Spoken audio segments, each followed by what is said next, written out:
IDF के operation को लेकर तस्वीरें सामने आ रही है और खबर भी सामने आ रही है, जहां पर आईडीएफ के ऑपरेशन गाजा का नया राउंड अप शुरू हो चुका है। उत्तर के बाद दक्षिण गाजा में एक्शन शुरू हुआ है। ये तस्वीरें आप देखिए, खान यूनिस इलाके में इस वक्त भीषण बमबारी का दौर देखा जा रहा है। तो नॉर्थ के बाद अब साउथ में बड़ा एक्शन आईडीएफ द्वारा किया जा रहा है और यहाँ पर भी लोगों को पहले चेतावनी दी गई है बाकायदा, ये कहते हुए कि इन इलाकों को आप खाली कर दीजिए। तो पहले सिविलियंस को नॉर्थ से साउथ की तरफ मूव किया गया, उत्तर से दक्षिण की तरफ, लेकिन अब दक्षिण गाजा में भी एक्शन की शुरुआत हो चुकी है।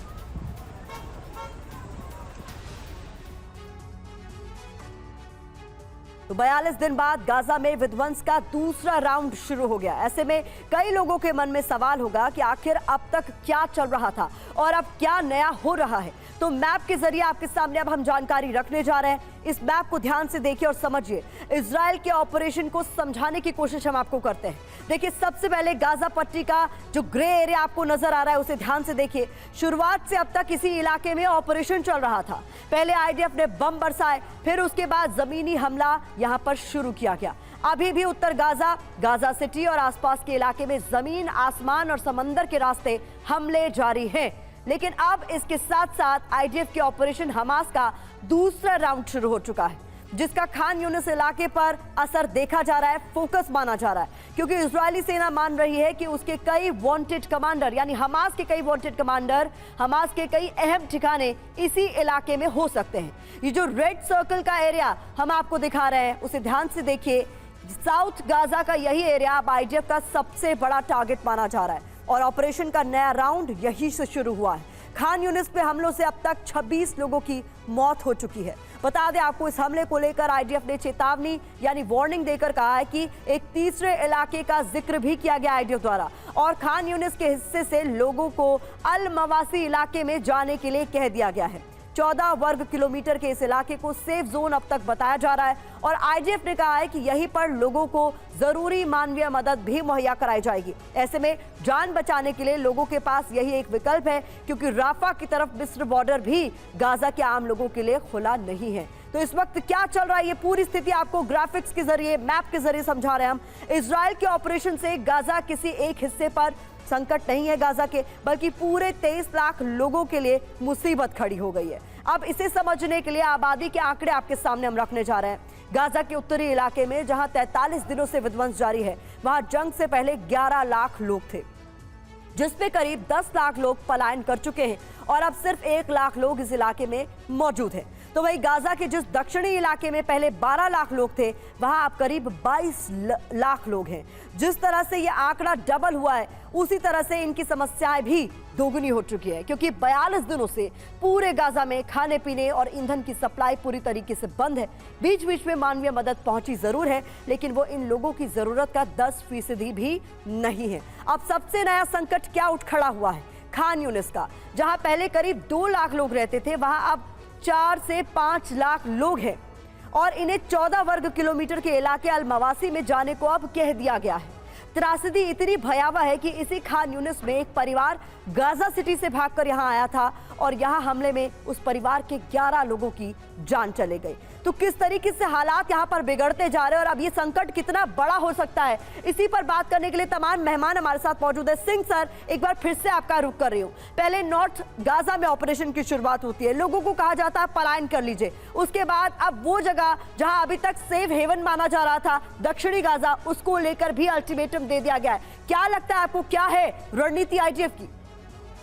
देखिए, आईडीएफ के लिए बहुत चुनौतीपूर्ण ये ऑपरेशन है। उसके पास सारी सूचना तो थी भी नहीं, इंटेलिजेंस जो थी वो गलत भी साबित हुई। जैसे जैसे ऑपरेशन बढ़ रहा है, वो इंटेलिजेंस की अपनी पिक्चर को बढ़ा रहे हैं, पूरा कर रहे हैं। उनको जरूर ये खबर मिली होगी कि ये नॉर्थ से निकलकर साउथ को जा रहे हैं और खान यूनिस के बारे में उनके पास पहले भी खबर रही होगी कि ये एक पॉसिबल कॉन्टिजेंसी लोकेशन हो सकता है जहां ये जाकर शरण लेंगे। तो इजराइल की जो ये कार्रवाई दक्षिणी गाजा में हो रही है, वो एक संदेश भी दे रही है सबको कि आप इनको पनाह मत दीजिए, आप इनको दोबारा से यहाँ बेस मत बनाने दीजिए, क्योंकि अगर आप बेस बनाने दोगे तो हम आपको अल मवासी और ऐसे इलाकों में भेज देंगे। इसराइल के लिए चुनौती सबसे बड़ी ये है प्रतिमा, देखिए ये हाइब्रिड वॉरफेयर है। ये तभी खत्म होता है जब पूरी तरह खत्म हो, नहीं तो ये यहाँ पर विध्वंस हुई बिल्डिंगों के पीछे से छोटे हथियारों से लड़ाई जारी रह सकती। तो इसलिए नागरिकों की मदद किस तरीके से हमास के लिए कम की जाए, ये इसराइल की सबसे बड़ी चुनौती। जो आपने बात कही सर, उसी से जुड़ा हुआ मेरा एक सवाल संजय मैस्टन सर आपसे है। जिस तरीके से सर ने कहा ये एक हाइब्रिड वॉर है, जब तक पूरी तरह खत्म नहीं होगी। तो ये भी कहा जा रहा है इस दौरान कि एक हाइपोथेटिकल सिचुएशन अगर हम सामने रख दें कि हमास ये तय करे कि वो तमाम बंधकों को छोड़ देता है, तो क्या उसके बाद उस पर जो संकट मंडरा रहा है कि आईडीएफ पूरी तरीके से उसे तबाह करने के लिए, खत्म करने के लिए आमादा है, वो कम हो जाएगा क्या? या जब तक पूरी तरीके से एलिमिनेट नहीं कर दिया जाता हमास को, तब तक ये ऑपरेशन लगातार आईडीएफ का चलता रहेगा? मेरे को लगता है कि अगर हमास ये बंधकों को रिलीज भी करता है तो आईडीएफ का मिशन इरादा चेंज नहीं होगा।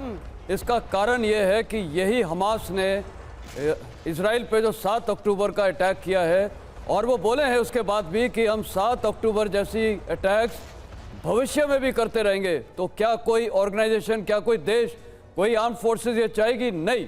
तो इसका साफ जवाब है वो अपने मिशन और मुद्दा को नहीं तोड़ेंगे।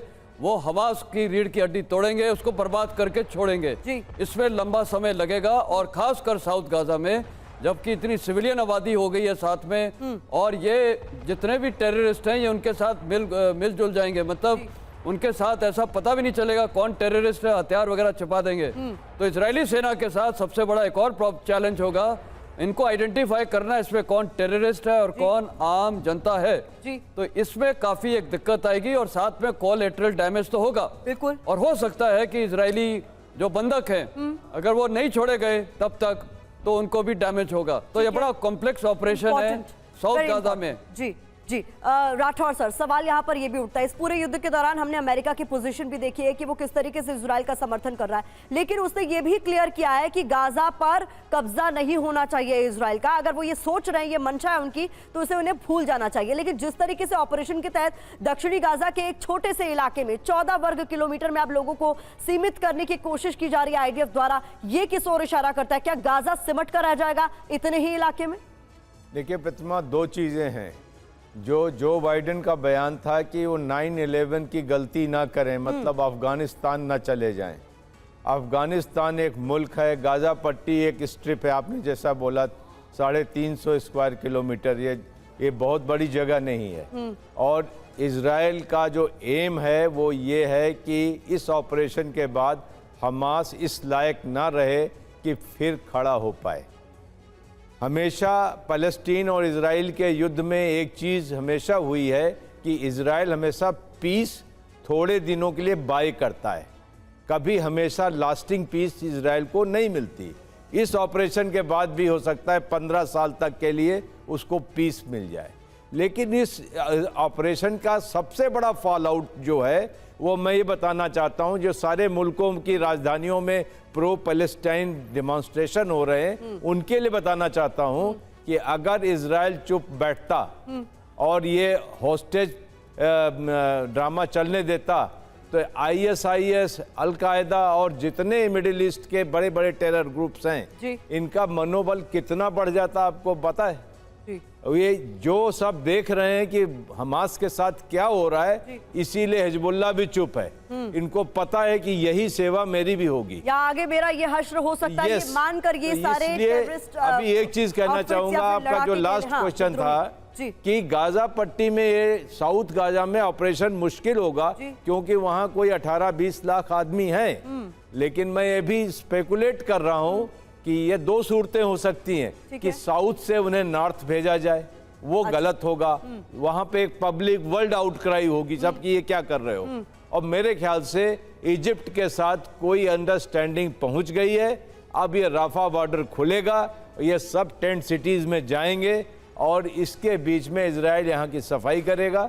उसके बाद गाजा गवर्निंग का एक प्लान बनेगा फिर ही गाजा में ये लोग लेकिन वापस सर जो आएंगे। मौजूदा सूरत हाल है, जिसे हम ग्राफिक्स के जरिए भी अपने दर्शकों को समझाने की कोशिश कर रहे हैं कि ये थोड़ा समझ से परे लगता है। ऐसा शुरुआत में जब हमें याद है कि इस ऑपरेशन की शुरुआत नॉर्थ गाजा में होनी थी, तो लोगों से कहा गया पलायन करने के लिए, और बाकायदा तमाम जो अंतर्राष्ट्रीय संस्थाएं हैं उन्होंने इस बात पर आपत्ति व्यक्त की थी कि ये मानवीय नहीं है, जो आप कर रहे हैं ये अमानवीय है, क्योंकि एक रात में आप लोगों को कह रहे हैं कि अपना घर बार छोड़कर साउथ की तरफ चले जाइए। हालांकि वो होते हुए हमने देखा, लेकिन अब जो हो रहा है उस पर कितने सवाल उठते हुए आपको नजर आ रहे हैं, क्योंकि 14 वर्ग किलोमीटर का एक इलाका अल-मवासी, जहां पर अब लोगों को खान यूनिस से जाने कहा जा रहा है, तो इतनी बड़ी तादाद में जो आबादी है वो एक इतने छोटे इलाके में वहां पर उनको ले जाना, वहां वो जाएंगे या नहीं, ये भी एक बड़ा सवाल उठता है। तो इसको लेकर क्या अब आने वाले दिनों में सवाल उठेंगे, ये भी हम लगातार जानने की समझने की कोशिश कर रहे हैं। और ग्राफिक्स भी आपके सामने, जिसे आप ध्यान से देखिए, जो लाल गोले में आपको इलाका नजर आ रहा है, ये 14 वर्ग किलोमीटर का इलाका बताया जा रहा है, जहां पर अब